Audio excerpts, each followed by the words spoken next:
Okay, before I start, you can always get tabs for any of my videos that you see on YouTube if you go to my website, www.erichaugenguitar.com. And I got a bunch of stuff up there already. If you don't see something you're looking for or have a question for me, please feel free to email me. I'm a very helpful person and like to help people learn cool stuff. So let's discuss this Neil Young rhythm guitar workout. First things first, what am I playing here? Okay, I have my 1966 Fender Mustang. I'm in the neck pickup. I am going into my pedal board. I'm using the Strymon Deco for the crunch that you're hearing and the Strymon Flint for the reverb that you're hearing. And then today I'm going into this old Silvertone 1484 amplifier into channel 1. Pretty low on the volume, pretty halvesies on the bass and treble. So that crunch you're hearing is actually the Deco. Here it is without it. With the Deco. So that's actually what you're hearing.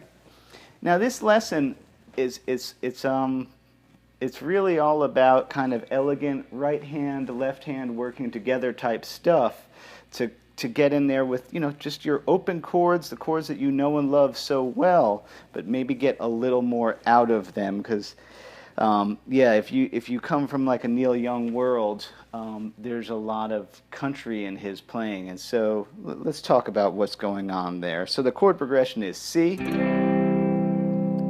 F, G, C. Is the first half, because this is just an exercise, so that's a 1-4-5 and the key is C.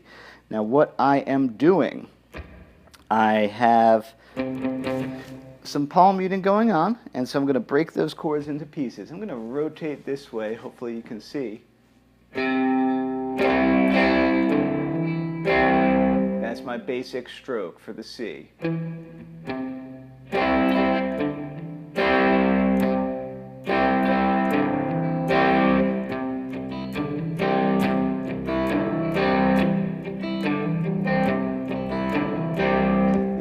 Throughout Neil Young and the band, and this is like I teach this to a lot of my students, and the younger kids might not see that this pattern, you could think of it as a country pattern, like a, but it's in pop music, it's in modern music, it's in everything. The idea that you can open up those open chords. So that's the idea here, just get you like thinking again about your open chords and realizing or thinking about like, oh, there's like a lot of zeros. There's room in there if I kind of play with how I'm strumming them. So that's C, yeah. And I like to do little walks. So that was just a little 0, 2, 3 to get to my F. Makes sense, it's out of the major scale. Now the F, I'm actually going back to our old school F, our 3, 2, 1, 1. Same idea on that. There's this way. Just makes it come alive to put those little hammer-ons in there. And then the G, check out how I'm doing the G. I'm not doing this one, I'm not doing this one. I'm actually doing fingers 2, 3, and 4. It's a little awkward to get used to at first, but it gives you all the room in the world to maneuver these fingers. So on the G,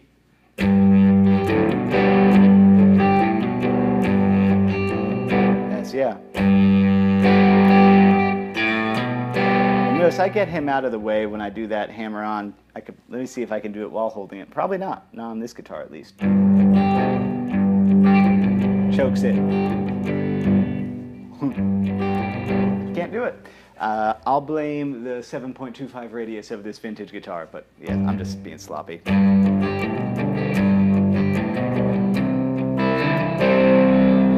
So that's where the exercise started, a 1-4-5 in the key of C.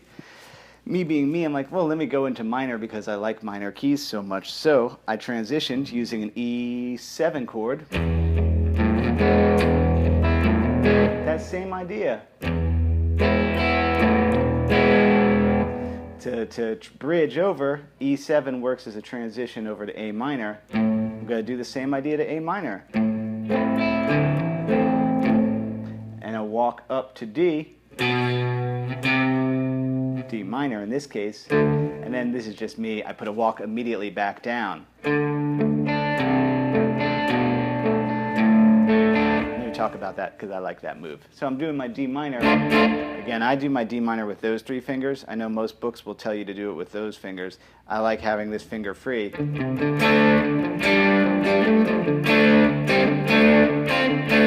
Lets me do cool stuff like that. So on the D minor, 0, 2, 3, 3, 2, 3,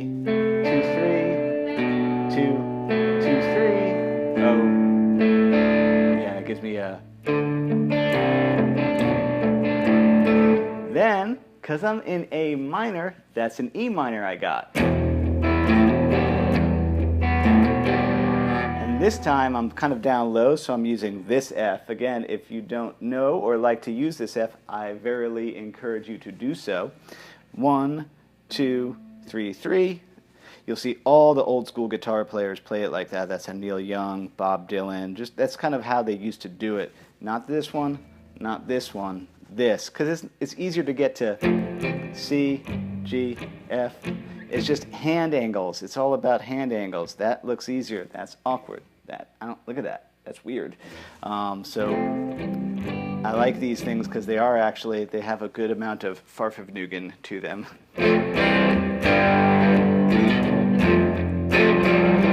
But anyways, comes up from the F. There's that hammer-on again in there. To my G. And back to my C. And then I ended it with a C major 7 over G, which just, I don't know. I needed some kind of cool ender chord. So this I call this super C. Really it's C over G. You have a C, you move him down, and then you put the pinky back there, so you got bang, bang, 3, 3, 2, 0, 1, 0. So meaty and delicious. And if you want to add a little 70s soft rock to it, just pull that pointer finger off. You now have made a jazz chord.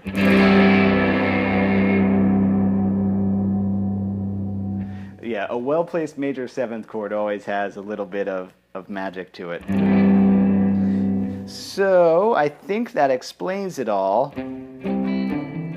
Again, this is like, I have some videos about Jimi Hendrix like technique and then Mark Ribot stuff. So this I would put into the category of like, hey, stuff you can do with your open chords that is like blurring that line between what is a rhythm guitar part and what is a little bit more of a lead guitar part. I'm kind of big on that idea of like, I don't like feeling like, oh, I'm stuck when I'm playing a chord. Like, well, I know there's my C.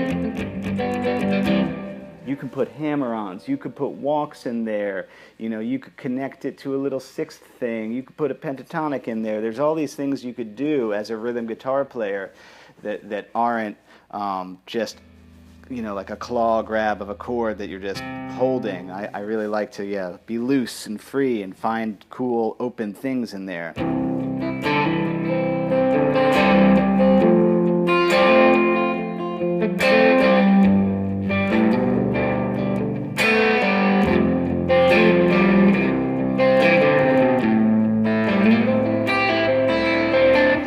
Yeah, it's funny, when I was younger, I didn't think Neil Young was a very good guitar player. I was wrong. There's a lot of elegance in his style. He's not as sloppy as he looks. I guess that would be a good way to sum it up. Well, yes, I hope that's helpful for you, and thank you so much for watching.